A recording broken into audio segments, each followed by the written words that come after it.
Hello friends, வணக்கம். Welcome back to my channel. இவ்வளோ நாளாக வீடியோ போடாததுக்கு ரொம்பவும் சாரி. இனிமேட்டு பார்த்தீங்கன்னா யட்சனி கதை நம்ம சேனலில் வராது. ஏன்னா அது ரொம்பவும் எபிசோட் ரொம்ப லாங்காக இருக்குது. அதனால அதில் போட வேணாம்னு சொல்லிட்டு முடிவு பண்ணிட்டேன். தயவு செஞ்சு மன்னிச்சிடுங்க. இப்போ வாங்க நம்ம கதைக்குள்ளே போகலாம். அத்தியாயம் 1. ரயில் கொஞ்சமாய் வேகம் எடுத்தது. ஜன்னல் ஓரமாய் வெளியில் பார்த்து கொண்டே அமர்ந்திருந்த நீலகண்டனின் அமைதியை குலைத்து, நானே வருவேன் அங்கும் இங்கும், நானே வருவேன் என்ற பாடலோடு செல் கூப்பிட்டது. அம்மாதான் அழைத்தாள். இதோடு 5வது முறை. நான் என்னம்மா பண்ண? ஏதோ கலவர்னு லேட்டாக எடுத்தான் ரயிலை. மெதுவாக ஊர்ந்த ரயில் இப்போதான் வேகம் எடுத்துள்ளது. இரவு 10:30 வாக்கில் நம்ம ஊரில் இறங்கிடுவேன் என்றான் அவன். ஏண்டா இப்படி என் உயிரை வாங்குற? படித்து சொன்னேனே 10 மணிக்கு மேலே அந்த ஒத்தையடி பாதையில் வரக்கூடாதுன்னு. சரி, நீ ஸ்டேஷன்லேயே தங்கிட்டு காலையில் வா, சரியா என்றாள் அவனின் அம்மா. அடப்போம்மா, ஏதாவது சொல்லி பயமுறுத்திக்கிட்டு பேயாவது பூதமாவது. நான் பத்திரமா வந்துடுவேன், நீ வை போன என்று கூறி பதில் எதிர்பார்க்காது துண்டித்தான் நீலகண்டன். அடுத்த நொடி திரும்ப நானே வருவேன் என்ற பாடல் அழைத்தது. விடமாட்டாளே என்று முணுமுணுத்தபடியே ஹலோ, இப்போ என்னம்மா என்றான். இந்த முறை அவன் அம்மா கெஞ்சினாள். டேய், கடந்த 3 மாசத்துல 4-5 பேர் வரிசையா செத்துட்டாங்க. எல்லாரும் 10 மணிக்கு மேலே அந்த ஒத்தையடி பாதையில் வந்தவங்க அந்த மோகினி தாண்டா அடிச்சிட்டா. ப்ளீஸ்டா, எனக்காக ஸ்டேஷனில் தங்கிட்டு காலையில் வாடா என்றாள். டெல்லி என்னோட தங்கு என்று எத்தனை தடவை சொல்கிறேன். உனக்காகத்தானே தனியாக பிளாட் எடுத்து தங்கியிருக்கேன். அப்பா இருந்த இடம் நம்ம சொந்த கிராமம், அது இதுன்னு சொல்லிக்கிட்டு வரமாட்டேங்கிற. மாதம் ஒரு முறை வாடான்னு தொல்லை வேற. அதுவும் போதாதுன்னு இப்போ காலையில் வர்ற ரயிலில் தான் வரணும்னு ரூல் வேற. கலவரம் என்னை கேட்டுட்டா பண்ணுறாங்க? லேட் ஆயிடுச்சு, அதுக்குன்னு ஸ்டேஷனில் படுக்க சொல்கிறெல்லாம் கொஞ்சம் ஓவர் தாம்மா. நான் பத்திரமா வந்துடுவேன், நீ வை ஃபோனை என்று கத்திவிட்டு செல்போனை ஆஃப் செய்து விட்டான் நீலகண்டன். ரயில் அதன் வேகத்தை குறைக்காது ஓடிக்கொண்டே இருந்தது. மறுபடி நானே வருவேன் அங்கும் இங்கும் என்று பாட நீலகண்டன் பயந்தே போனான். ஆஃப் செய்த செல்லில் இருந்து எப்படி அழைப்பு வருகிறது? கைகள் நடுங்க, இதயம் படபடக்க செல்லை எடுத்தான். செல் அமைதியாக இருந்தது. சுற்றுமுற்று பார்த்தான். மேல் பாரத்தில் படுத்திருந்தவர் செல்லில் இருந்து தான் அந்த பாட்டு வந்து கொண்டிருந்தது. தம்பி, அந்த பாட்டு எனக்கு ரொம்ப பிடிக்கும், நீங்கள் ஞாபகப்படுத்திட்டீங்களே, அதான் யூடியூப்பில் முழுசாக கேட்கலான்னு போட்டேன் என்று சிரித்தபடியே கூறினார். சே, இந்த அம்மா பயமுறுத்தி நானும் பயந்து விட்டேனே, தலையில் அடித்து கொண்டான். இந்த காலத்திலும் இப்படி நம்புகிறீர்களே, பேயாவது கொலை செய்வதாவது, அதுவும் மோகினி பேய். அவள் எவ்வளவு சாது என்று மனம் மோகினியை நோக்கி சென்றது. அகண்டபுரம் கிராமம் மிகவும் அழகானது. மெயின் ரோட்டிலிருந்து 1.5 கிலோமீட்டர் தூரம் நடக்க வேண்டும். ஆனால் நடக்கும் வழியெல்லாம் பச்சை பசேல் என்ற வயல், வாழைத்தோப்பு, சலசலக்கும் பறவைகள் சத்தம் என்று நம்மை கொள்ளை கொண்டு விடும். நடக்கும் வழி தெரியவே தெரியாது. வயல்வெளி தாண்டியதும் ஒரு 1/2 கிலோமீட்டர் தூரம் ஒரு ஒத்தையடி பாதை உண்டு. ஏன் என்றே தெரியாது. அங்கு மட்டும் பாறையாய் பயிர் பச்சை இல்லாது வறண்டே இருக்கும். ஒரு வறண்ட கிணறு மட்டுமே உண்டு அந்த நிலத்தில். பயிர் பண்ண உரிமையாளர்கள் வெட்டிய கிணறு, தண்ணீரே இல்லை என்று கைவிட்டு விட்டனராம். அந்த ஒத்தையடி பாதையை தாண்டியவுடன் திரும்ப அழகாய் பசுமை பெரிய ஆலமரம். அடுத்து ஊர் வந்துவிடும். வெறும் 100 வீடுகளை கொண்ட சிறிய கிராமம். அங்கு எல்லோரையும் தெரியும். அவரவர் நிலத்தில் பயிர் செய்து கொண்டும் ஆடு மாடுகள் மேய்த்து கொண்டும் பால் விற்று கொண்டும் அமைதியாக வாழ்பவர்கள். அகண்டபுரத்திற்கு இரவு 10 மணிக்கு வந்து சேரும் ஒரே ஒரு பஸ் தான் உண்டு. மற்றபடி புதன்கிழமைகளில் சென்னையிலிருந்து வரும் ரயில் காலை 10 மணி வாக்கில் 2 நிமிடம் நின்று செல்லும். அவ்வளவே, அதற்கு மேல் அந்த ஊர் மக்களுக்கு தேவைப்படவும் இல்லை. அவ்வளவாக யாரும் பெரிய படிப்பெல்லாம் படிப்பதில்லை. அங்கிருக்கும் பள்ளியில் 5ஆம் வகுப்பு வரையே உண்டு. மேல்நிலை பள்ளி அடுத்த ஊரில்தான் இருந்ததால் பிள்ளைகளை மிஞ்சி மிஞ்சி போனால் அவ்வளவுதான் படிக்க வைத்தனர். அதற்கு மேல் படிக்க அனுப்பவே இல்லை. நீலகண்டனின் அப்பாதான் படிப்பு படிப்பு என்று துணிந்து இவனை கல்லூரிக்கு அனுப்பியவர். சென்னையில் உள்ள கல்லூரி ஹாஸ்டலில் தங்கி படித்தான் நீலகண்டன். வாரம் ஒருமுறை பஸ் பிடித்து இரவு வீட்டிற்கு வந்து விடுவான். 2 நாள் இருந்துவிட்டு மதியம் கிளம்பியும் விடுவான். அவன் கல்லூரி படிப்பை முடிக்கும் முன்பே நெஞ்சுவலி வந்து அவங்க அப்பா இறந்துட்டார். இவனுக்கு டெல்லியில் வேலை கிடைத்ததையோ கை நிறைய சம்பாதிப்பதையோ பார்க்க அவருக்கு கொடுப்பினை இல்லாமல் போனது. 4 தெரு தள்ளி மோகினியின் வீடு இருந்தது. மோகினி பெயருக்கு ஏற்ப அவ்வளவு அழகு. அவளின் முகம் அழகா, முன் நெற்றி அழகா, மூக்கு அழகா, முகத்தில் விழும் முடி அழகா, முத்து பல்லழகா, முழு புன்னகைதான் அழகா, மொத்தமாய் அழகு அத்தனையும் சேர்த்து அவளுக்கே உருவாக்கி உலகத்தில் இறக்கிவிட்டானோ இந்த இறைவன் என்றே வியக்கும் அழகு கொண்டவள். மேல்நிலை பள்ளி வரை இவனின் வகுப்பில்தான் படித்தாள் மோகினி. மோகினியின் அழகு ஊரையே அவள் பக்கம் பார்க்க வைத்தது. அவள் கடந்து சென்றால் ஆண்கள் மட்டுமல்ல, அந்த ஊர் பெண்களும் சிறிது நேரம் பார்க்கத்தான் செய்தனர். ஆனால் அவளோ அமைதியின் மறு உருவமாய் எப்போதும் இருப்பாள். அதுவே அவளின் அழகை மேலும் கூட்டியது. அவளின் அம்மா போல் இருந்துவிடக்கூடாது என்ற எண்ணம் அவளிடம் உயிராய் ஓடிக்கொண்டிருந்தது.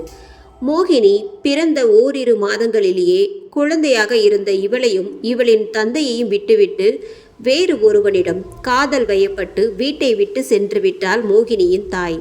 மோகினியின் அப்பாதான் மோகினிக்கு எல்லாமே. அவர் அவளுக்கு அளவில்லா அன்பை அள்ளி கொடுத்து வளர்த்தார். அவளின் அம்மா போல் இருந்துவிடக்கூடாது என்பதற்கான அறிவையும் சேர்த்து ஊட்டினார். பள்ளியில் மேல்நிலை பள்ளியில் படிக்கும் வரை மோகினியும் அவளின் உற்ற தோழி வசுமதியும் நீலகண்டனின் வகுப்பில்தான் படித்தனர். பள்ளியில் கூட எல்லா பசங்களும் அவள் பின்னாலேயே சென்றனர். அவளிடம் பேச வேண்டும் என்று ஆசை கொண்டனர். அவளின் அழகை விமர்சிக்கவும் செய்தனர். மோகினியோ யாரையும் ஏறெடுத்து பார்க்க மாட்டாள். ஒரு புன்னகையை தவிர வேறு எதையும் பதிலாக வழங்கவும் மாட்டாள். அவளுக்கு பதில் வசுமதிதான் லொடலொடல என்று பேசிக்கொண்டே இருப்பாள். மோகினியின் உற்ற தோழி என்பதில் அவளுக்கு சிறிது கர்வம் கூட இருந்தது. அனைவரும் மோகினியை பார்க்க நீலகண்டனுக்கு மட்டும் எப்போதும் பேசியபடியே இருக்கும் வசுமதியை பிடித்தது. வசுமதிக்கும் நீலகண்டனின் மேல் அதீத பிரியம் இருந்தது. இருவருக்குமே மற்றவரின் எண்ணம் புரிந்துதான் இருந்தது. ஆனால் படிப்பு கெட்டுவிடக்கூடாது என்பதனால் சற்று விலகியே இருந்தனர் இருவரும். சொல்லி வைத்தாற் போல வசுமதியையும் மோகினியையும் மேல்நிலை படிப்போடு நிறுத்திவிட்டனர் அவர்களின் பெற்றோர். இன்னும் ஓரிரு ஆண்டுகளில் திருமணம் முடித்து விடுவார்கள். அதுதான் தெரிந்த கதையாச்சே இந்த கிராமத்தில். அதனால் யாரும் மேலே படிக்க வேண்டும் என்று சொல்லவும் இல்லை. மோகினியும் வசுமதியும் எப்போது சேர்ந்தே இருந்தனர். சேர்ந்தே கிராமத்தை சுற்றி வந்தனர். இவர்களை அண்ணன் தம்பிக்கே கட்டி கொடுக்கணும் போலேயே. ஒன்று விட்டு ஒன்று பிரிச்சா பாலாம கூட வந்துடுவாங்க போலேயே என்று ஊர் பேசும் அளவுக்கு உயிராக இருந்தனர். பள்ளி படிப்பு முடிந்ததும் இவன் சென்னை கல்லூரியில் சேர்வதற்கான ஆயத்தங்களை கவனித்து கொண்டு இருந்தான். புறப்படுவதற்கு முதல் நாள் எங்கோ சென்று கொண்டிருந்த வசுமதியை வழிமறித்து, உன்னிடம் பேச வேண்டும் வசு என்றான். சுற்றும் முற்றும் பார்த்தவள், மாலை 6 மணிக்கு ஆலமரத்தடி வரட்டுமா? நானும் உங்களோடு பேச வேண்டும் என்றாள் கிசுகிசுப்பான குரலில்.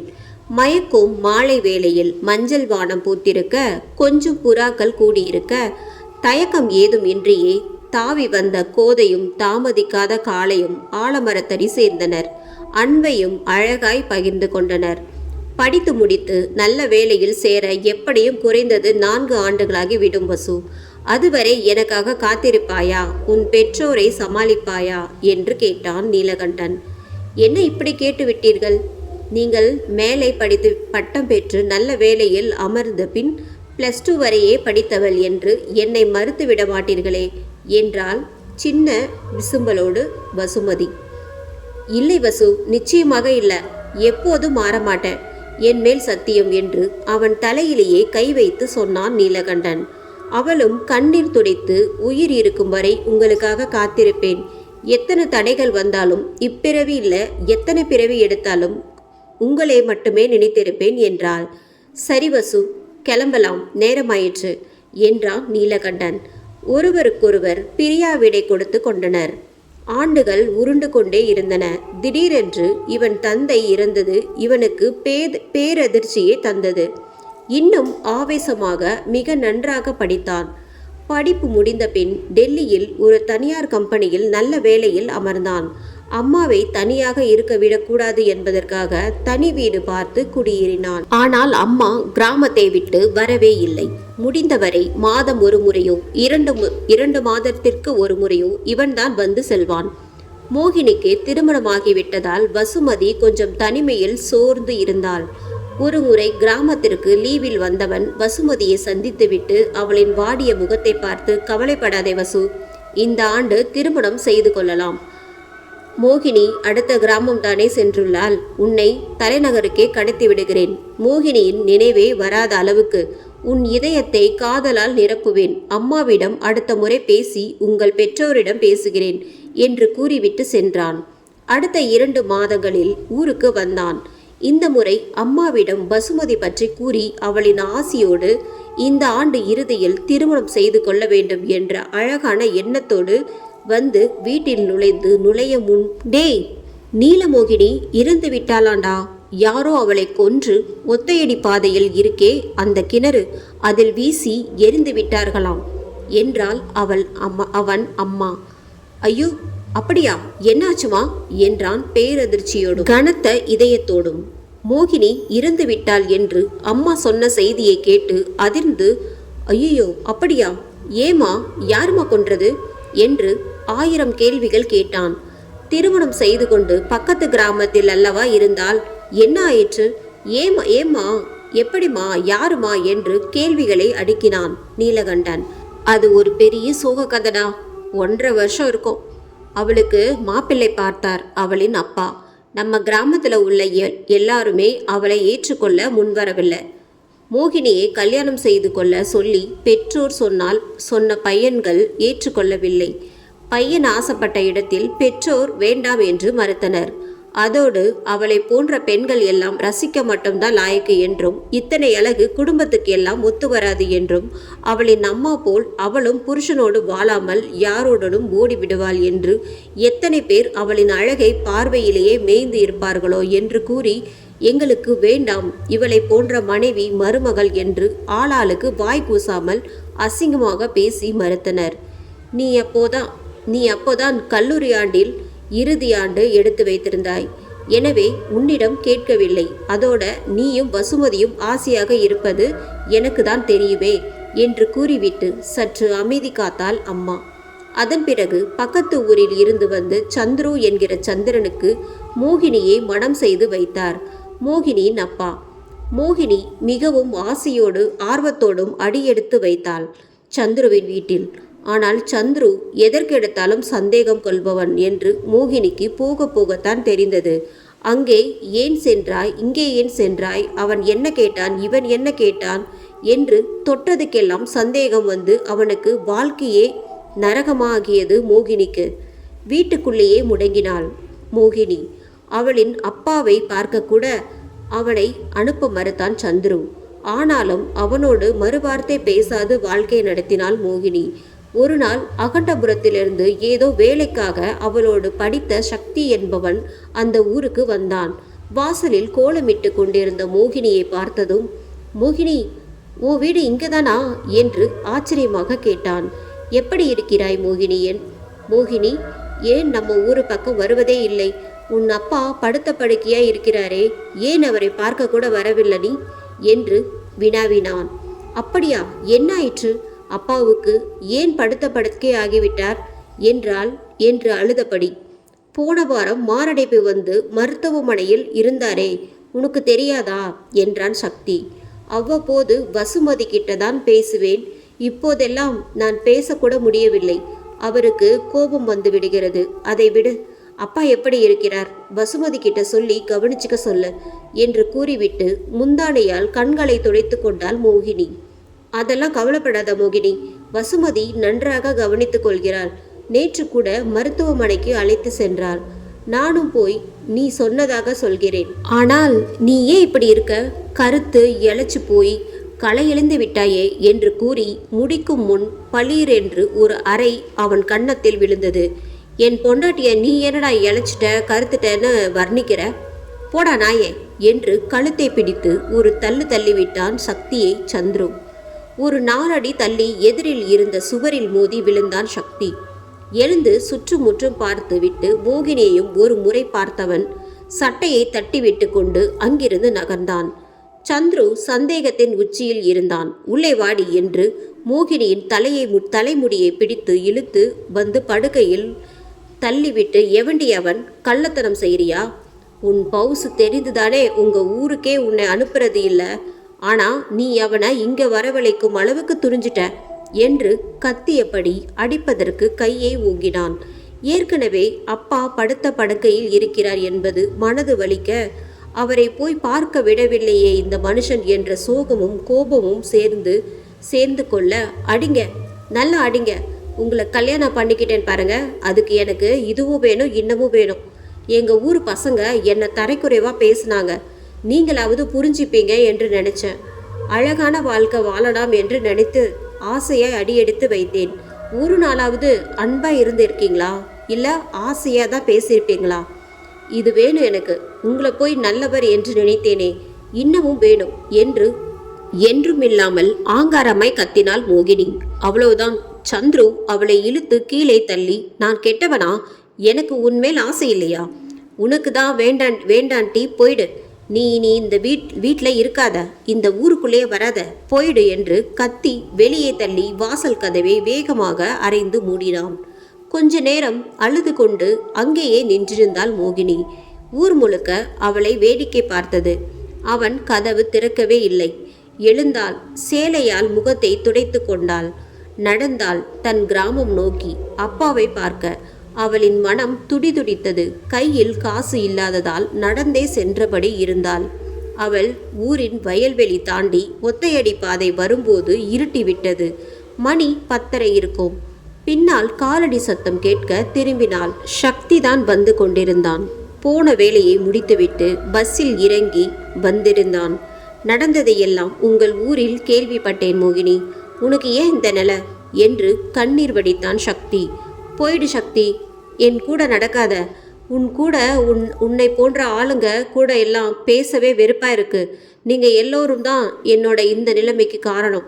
என்னை எப்படி எல்லாம் பேசுனீங்க? பல்லிழித்து கொண்டு பின்னாடி சுத்துனது நீங்க. ஆனா என்னை பத்தி எப்படி அசிங்கமா? ச்சே, நம்ம ஊர்ல எவனாவது என்னை ஏத்துக்கிட்டு இருந்தா எனக்கு இந்த நிலைமை வரப்போகுது. போயிடு என்று கத்தி கொண்டு மோகினி வேகத்தை கூட்டினாள். கொஞ்ச தூரம் வேகமாக நடந்தாள். ஆ என்ற அலறல் கேட்டு திரும்பினாள். மினுமினுக்க தொடங்கியது. வெளிச்சத்திலும் தெளிவாக தெரிந்தது. சக்தி தலையில் இரத்தத்தோடும் கீழே கிடந்தான். பக்கத்தில் சந்துரு பாறாங்கல்லோடு நின்றிருந்தான். அதிர்ந்தாள். ஓடி வந்தாள். ஏன் இப்படி பண்ண? அவன் செத்துவிட்டால் ஜெயிலுக்கு போயிடுவேயா என்று அலறிக்கொண்டே ஓடி வந்து சக்திக்கு மூச்சு இருக்கிறதா என்று பார்க்க குனிந்தாள். மேலும் ஆத்திரம் கொண்ட சந்துரு, நான் விரட்டினதும் இவனோட ஜோடி போட்டுக்க பார்க்குறியா? விடமாட்டேன் என்று கர்ஜித்தபடி கையில் இருந்த பாறையால் ஓங்கி மோகினியின் தலையில் அடித்தான். துடிதுடித்து விழுந்தவளை தரதரவென இழுத்து கொண்டு போனான். வழியில் விட்டுடு என்று முணங்கியபடி இருந்தவளை தூக்கி சொத்தென்று போட்டான் பாலுங்கிணற்றுக்குள். ஓடி இருளில் மறைந்தான். குற்றியுரும் கொலையுருமாய் என்று முணங்கியபடி கிணற்றுக்குள்ளேயே கிடந்தாள் மோகினி. சற்று நேரத்தில் சுதாகரித்து கொண்டு தட்டு தடுமாறி எழுந்த சக்தி தலையில் ரத்தம் வந்த இடத்தை அழுத்தியபடி கிராமத்தை நோக்கி ஓடினான்.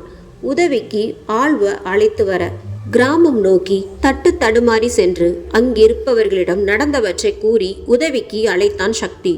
அதை கேட்டவுடன் ஓடிப்போன கிராமத்து ஆட்கள் அவளின் உயிரற்ற சடலத்தை மட்டுமே மீட்க முடிந்தது.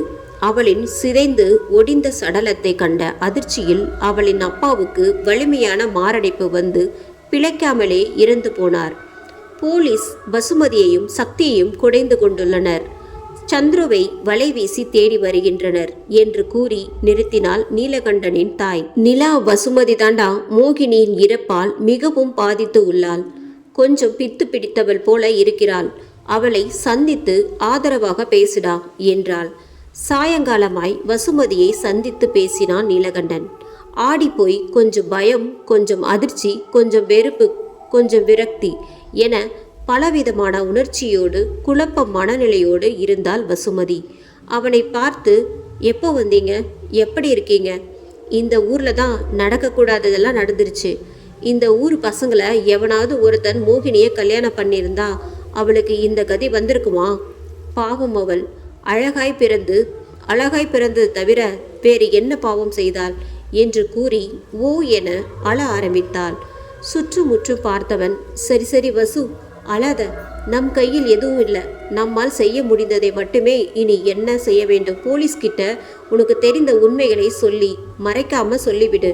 அவர்கள் அந்த பொறுக்கி சந்துருவை விரைவில் பிடித்து விடுவார்கள் பாரு என்று கூறி அவளின் கண்களை துடைத்து விட்டான். அவனின் மனதுக்குள் இப்போது கேட்கலாமா வேண்டாமா என்ற எண்ணம் ஓடிக்கொண்டே இருந்தது. ஆனால் நாளை டெல்லி புறப்பட வேண்டுமே, அதனால் கேட்டுவிடலாம். ஒருவேளை இது அவளின் சோக மனநிலையை மாற்றலாம் கூட என்று எண்ணியவன், வசு, உன் பெற்றோரிடம் வந்து பேசட்டுமா நம் திருமணம் பற்றி என்று கேட்டுவிட்டான். உடனே வசுமதி இவனை கோபமாக பார்த்து, ச, நான் எவ்வளவு சோகத்தில் இருக்கிறேன், அது கூட புரிந்து கொள்ள முடியவில்லையே உங்களால். நீங்களும் இந்த ஊர் ஆள்தானே, உங்களை பற்றி கவலை மட்டுமே உங்களுக்கெல்லாம். மோகினி இறப்பிற்கு நீங்கள் எல்லோரும் தான் காரணம். உங்கள் எவரையுமே, ஏன் இந்த ஊரையே எனக்கு பிடிக்கவில்லை என்றால் விரக்தியில். இப்போது இவள் இருக்கும் மனநிலையில் இவளிடம் பேசுவதில் எந்த பிரயோஜனமும் இல்லை என்று உணர்ந்த நீலகண்டன், நாளைக்கு